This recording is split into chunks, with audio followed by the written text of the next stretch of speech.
الرحیم معزز سامعین، آج ہم علم النحو کا سبق نمبر 1 پڑھ رہے ہیں۔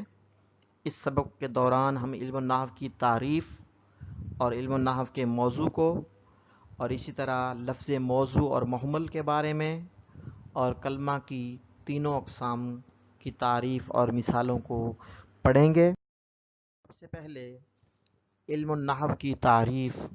عربی کا علم نحو وہ علم ہے جس میں اسم، فعل اور حرف کو جوڑ کر جملہ بنانے کی ترکیب اور ہر کلمہ کے آخری حرف کی حالت معلوم ہو۔ یعنی اسم، فعل، حرف تینوں کو جوڑ کر ایک جملہ بنائیں گے اور ہر حرف کے آخر کی حالت کہ اس پر ضمہ ہے، کسرہ ہے، فتح ہے، کیوں ہے، اس کے بارے میں جس علم سے معلوم ہوگا اس کو علم النحو کہتے ہیں۔ فائدہ: اس علم کا فائدہ یہ ہے کہ انسان عربی زبان بولنے اور لکھنے میں ہر قسم کی غلطی سے محفوظ ہو جاتا ہے۔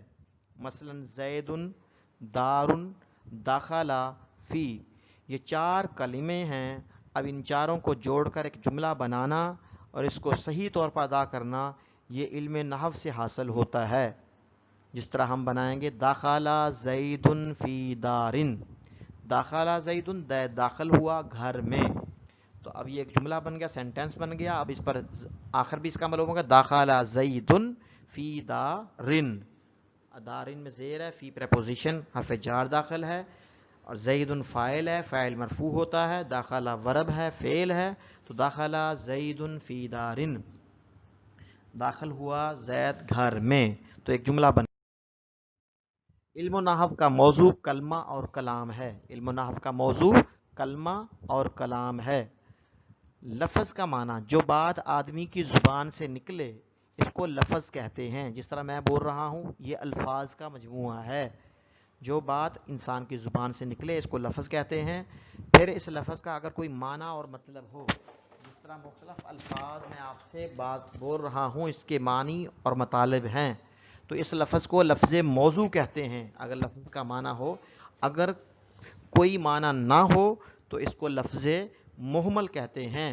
جیسے لفظ زید، زید لفظ موضوع ہے، اس کا معنی ہے۔ اب زید کو ہم الٹ دیں تو یہ بن جائے گا دیز، دیز کا کوئی معنی نہیں ہے، محمل ہے۔ جس طرح عام ہم زبان میں استعمال کرتے ہیں روٹی شوٹی، اب روٹی کا معنی ہے، شوٹی کا کوئی معنی نہیں، تو یہ محمل ہے۔ پانی شانی، اب پانی کا معنی ہے، شانی کا کوئی معنی نہیں، تو یہ محمل ہے۔ پھر لفظ موضوع جس کا معنی ہو اس کی 2 قسمیں ہیں، مفرد اور مرکب۔ مفرد اور مرکب۔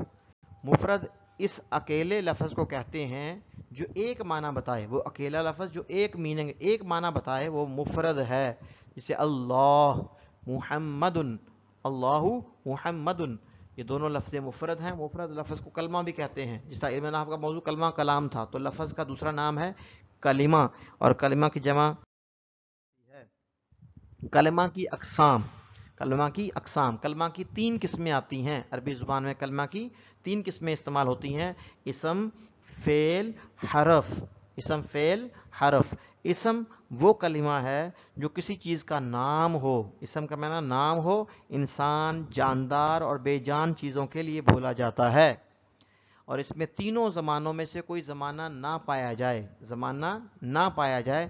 جیسے حامدن نام ہے، سلمہ نام ہے، الاسد شیر نام ہے جانور کا، الشجر درخت، القمر چاند، الوردۃ گلاب، المکۃ المدینۃ، تو یہ مختلف نام ہیں، یہ استعمال ہو رہے ہیں۔ تو یہ ان سب یہ کسی چیز کے نام ہیں اور ان میں زمانہ کوئی نہیں پایا جاتا، یہ سارے کے سارے اسما کی مثالیں ہیں۔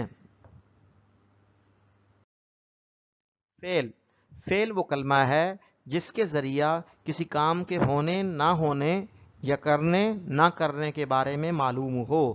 فعل وہ کلمہ ہے جس کے ذریعہ کسی کام کے، فعل کہتے کام کو، کسی کام کے ہونے نہ ہونے، کرنے نہ کرنے کے بارے میں معلوم ہو، اور یہ بھی معلوم ہو کہ وہ کام کس زمانہ میں ہوا ہے، یعنی فعل میں زمانہ کا پایا جانا ضروری ہے۔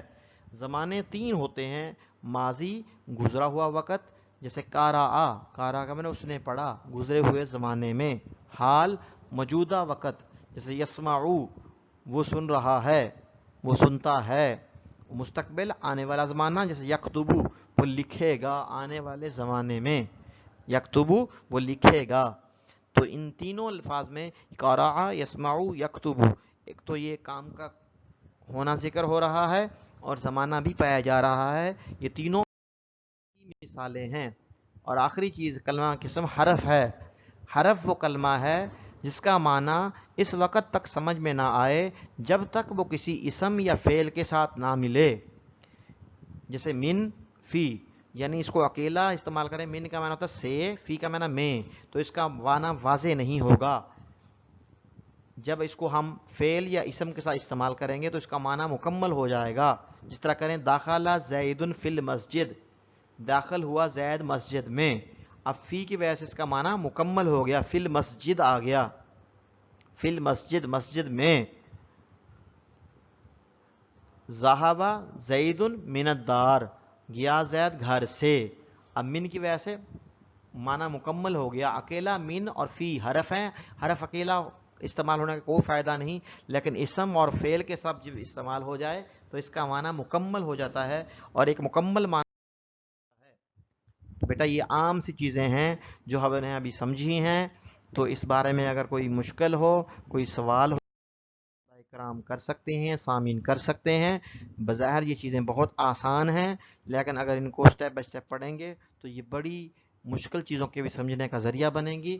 تو قرآن پاک کی، احادیث کی، عربی کی ابتدا میں یہ ابتدائی چیزیں ہیں جو آپ کو بتائی گئی، ان کو ذہن نشین کر لیں۔ انشاءاللہ تعالی اب دوسرے سبق تک کے لیے اجازت چاہتے ہیں، انشاءاللہ تعالی پھر دوسرے سبق کے ساتھ حاضر ہوں گے۔ اللہ تعالی ہمارا کہا سنا قبول فرمائے۔ وما علینا الا البلاغ المبین۔